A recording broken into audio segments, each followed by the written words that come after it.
ferme, mais il faut prévoir le renouvellement. Là, c'est la vigne de Jean-Luc et Yves, on a vu hier. Ah oui. Ça, c'est Gamay aussi. Gamay, ouais. Tout là, c'est du Gamay.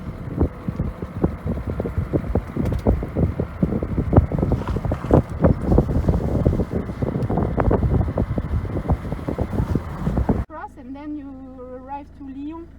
So we are quite in the middle between Clermont and Lyon. 100 km, 100 km. Easy to remember. Yeah. And here the altitude is 500, is it? About between the house is at 450 Okay. and maybe here 500. Okay. I'm not sure exactly. This part is at that time when my parents they planted here. Des broussailleuses. By hand. Well, yeah, Oh, okay, yeah, brush yeah. cutters. Yeah. Ah oui, on peut juste passer. On va aller là avant d'aller au château. D'accord. Et comme ça, on voit les vignes. Une petite nouvelle plantation. Ouais, donc ça c'est now. So now it's easier in the new plot to walk under the row of vine. Ça, c'est plus rapproché, c'est ça. Ouais, et en fait c'était pas bien tutoré les vieilles vignes. Du coup pour travailler sous le rang, c'est un peu maintenant on plante, on met les tuteurs, ça monte droit et on peut aussi les outils. Tu fais plus de surface en une journée, Et aussi là. Tu peux y aller plus rapidement parce que Ouais. Et le problème c'est l'argile. Des fois c'est comme l'année dernière, on n'a pas bien pu travailler les sols, c'était trop mouillé. Ouais. Et après trop sec, ça fait comme du béton. En fait, juste le carrefour. On va voir le spectacle. Donc, c'est une belle mise en valeur du site. C'est quoi les buissons jaunes? C'est celle-là qui a beaucoup gelé l'année dernière, 80%. Mais on aime bien aller travailler là-bas. Il y a une partie qui est vieille et une partie plus jeune. Parce qu'en fait, on est tranquille.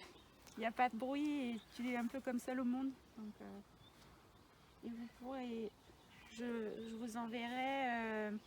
On a fait un film avec Jacques Marcon. C'est un chef étoilé qui est en Haute-Loire. Et on a tourné avec des producteurs locaux.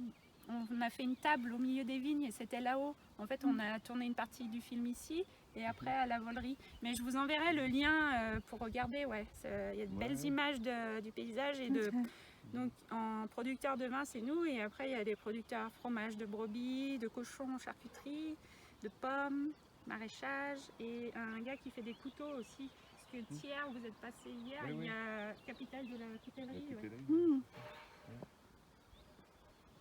Et là c'est encore le village de Marcy. Et là, on voit une petite butte là-bas. Ça, c'est Chandieu. Du coup, il y a le collègue Gilles Bonnefoy. Donc ça, c'est aussi la Madone. C'est une butte volcanique aussi. Et après, je ne sais pas si vous voyez, là au loin, il y a un petit pic, mais c'est un peu dans la brume là. Oui. Et ça ressemble au pic où il y a le prieuré. Et ça s'appelle Saint-Romain-le-Puy. Il y a aussi un prieuré. Et là, il y a deux collègues qui ont planté des vignes sur le prieuré. Ils font beaucoup de vionniers. Donc, il y a Stéphane Réal et Vin Épique. Donc, 2 domaines. Donc, c'est assez tendu. Enfin, en fait, le vignoble, il est très étalé. Mais c'est pas pour ça qu'il y a beaucoup de vignes de partout. Bientôt, quand le vin se vendra très cher, on pourra mettre de la vigne partout. Non, les loges et c'est tout abandonné en fait. Je pense que les gens à un moment ils pensaient que ça allait être constructible et voilà. Donc là il y en a plein mais il n'y a pas de projet pour les restaurer quoi. Et hier on a goûté le vin Jean-François Résinet qui était élevé en fût. Et sa vigne elle est en dessous là-bas, voilà.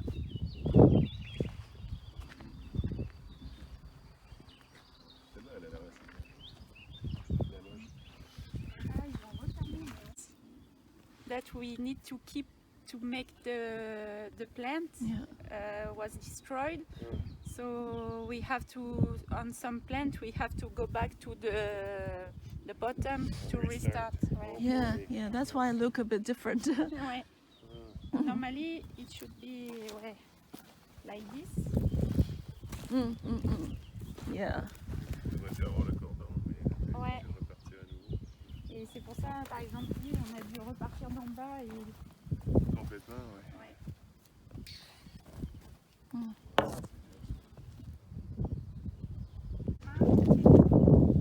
Sélectionné 4 clones qui étaient produits dans la région. Donc c'était avant les vignerons, ils avaient même leur greffe. Je crois ça a des noms, je sais plus comment ça s'appelle. Et en fait, le Gamay Saint-Romain, on voit, ça pousse vraiment droit. Ok. Ça se range tout seul en fait. T'as moins de travail que dans les trucs qui partent sur les côtés. Ouais. Et aussi, on voit pas là, mais quand il y a les grappes en production, les raisins ils sont moins tassés. Ouais, c'est plus lâche un peu. Et du coup, quand il y a de la pourriture, tout ça, c'est moins. Ouais, c'est plus aéré. Voilà. Après, au niveau gustatif, franchement, on peut pas. C'est pas énorme, mais On peut pas dire la différence. Enfin, il faudrait vraiment séparer pour voir. Ouais. Franchement, ce serait hyper prétentieux de dire ça, c'est parce que c'est du Gamay Saint-Romain que c'est comme ça. Ouais. Mais il y a quand même des avantages au plan culturel. Ouais, voilà. Bon, ça fait... Ouais, et puis il y avait 3 gros. Ben voilà. Voilà, donc ça a bien aidé aussi. Les céroles, tout ça.